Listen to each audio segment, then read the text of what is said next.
साथियों नमस्कार, कैसे हैं आप सब लोग। आज एक महत्वपूर्ण टॉपिक को हम डिस्कस करेंगे। Discharge of accused in a criminal case submitted by prosecution.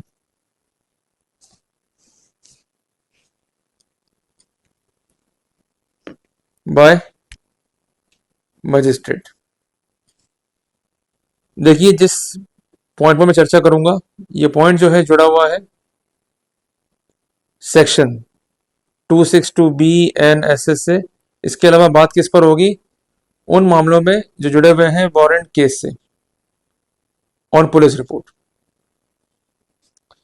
किसी भी रूप में कंप्लेंट केस की बात नहीं हो रही है यहाँ पर, सिर्फ बात हो रही है उन मामलों की जो दाखिल हुए हैं पुलिस रिपोर्ट पे।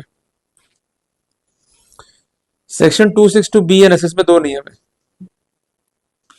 सबसे पहला नियम है द अक्यूज्ड में प्रेफर। अक्यूज चाहे तो प्रेफर कर सकता है, ये उसका डिस्क्रिप्शन है। An application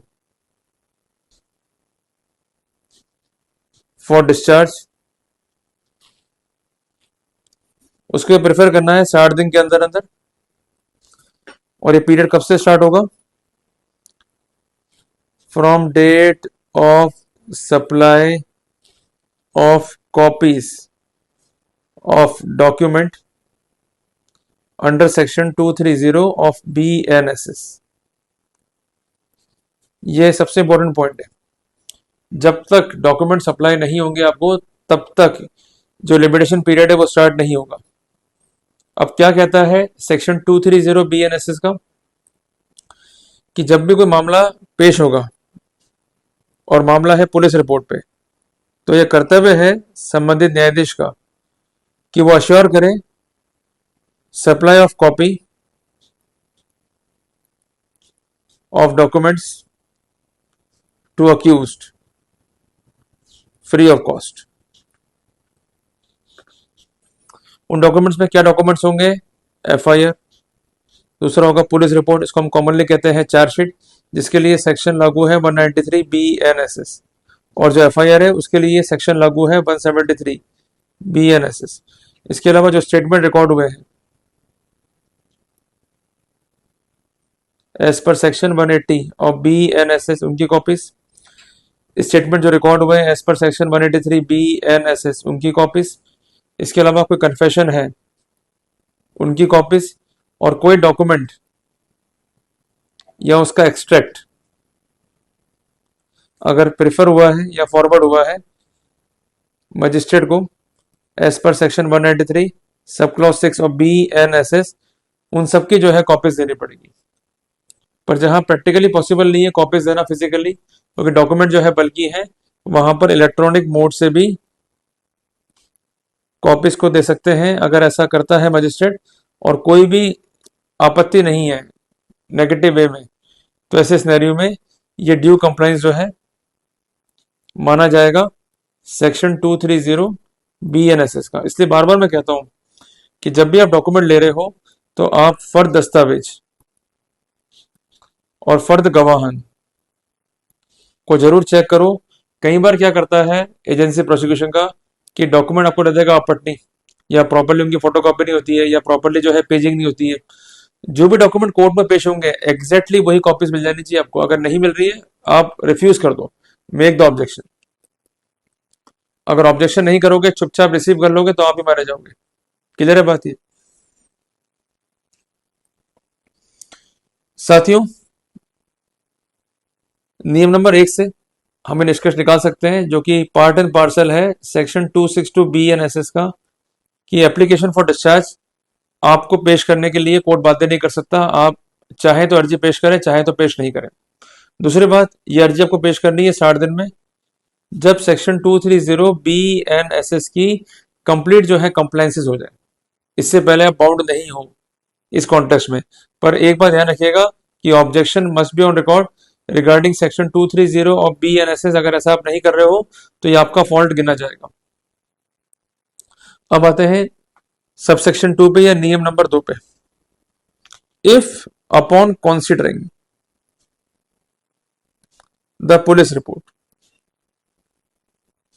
plus all the documents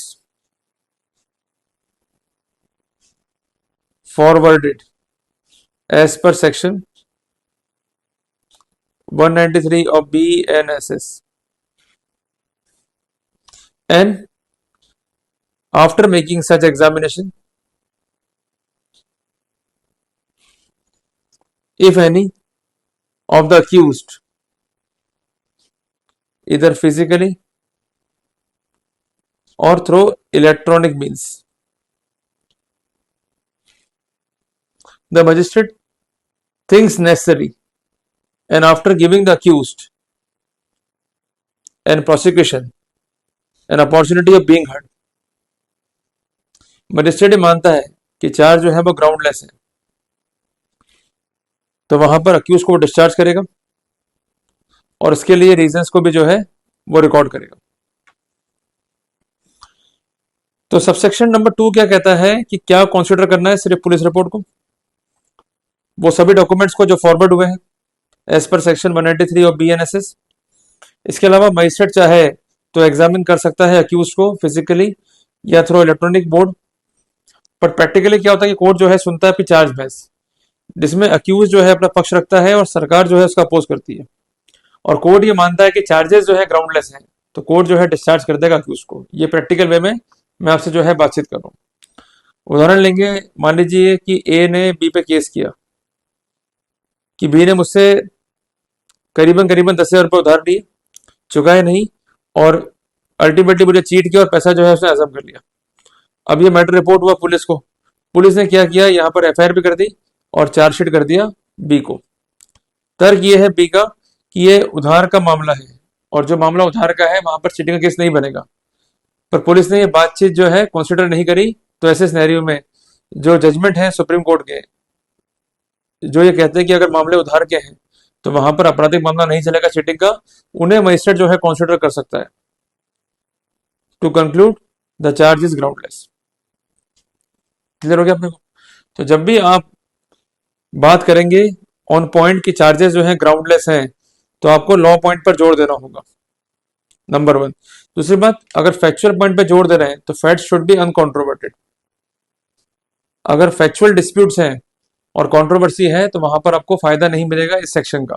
clear हो गया?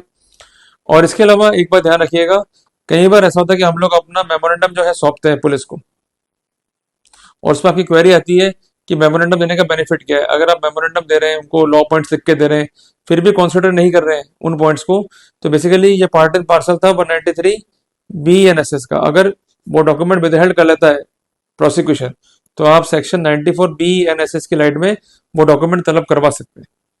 चूंकि वो डॉक्यूमेंट पार्ट एंड पार्सल है प्रोसिक्यूशन की फाइल का, तो कोर्ट को वो डॉक्यूमेंट कंसिडर करना होगा। इसलिए वर्ड क्या लिखा हुआ है, अपॉन एग्जामिनेशन। तो जब कोर्ट आपको एग्जामिन करेगा तो आप अपना पक्ष रख सकते हैं। किधर है बात ये है? तो इसलिए अगर कोई डॉक्यूमेंट विदहेल्ड कर लिया गया है, उसको रख लिया गया है, तो आप सेक्शन 230 BNSS और सेक्शन 262 BNSS की लाइट में ऑब्जेक्शन जरूर रेज करें। जितना चुप बैठेंगे उतना ही नुकसान जो है आपका है। आपको बोलना पड़ेगा, जितना बोलेंगे उतना ही फायदा है, बट बोलना कैसे है, लॉजिकल और लीगल वे में। गलत सलत बोलेंगे या ऐसी कोई बात कहेंगे जो इलॉजिकल है, या सिर्फ आपने एक डिस्चार्ज पिटिशन को रेडी किया और पेश कर दिया, सफलता नहीं मिलेगी आपको। Each and every scenario must be supported by legal position. तो सबसे पहले हमें लॉ की पोजीशन को देखना है, फिर उसकी लाइट में फैक्ट्स को देखना है, और उसकी लाइट में हमारे सबमिशंस को रेडी करना है। Then we have to submit to the concern court that charges are groundless, we submitted already to the concern police but they totally fail to consider our submission. तो इसलिए हम before court है with the request to discharge.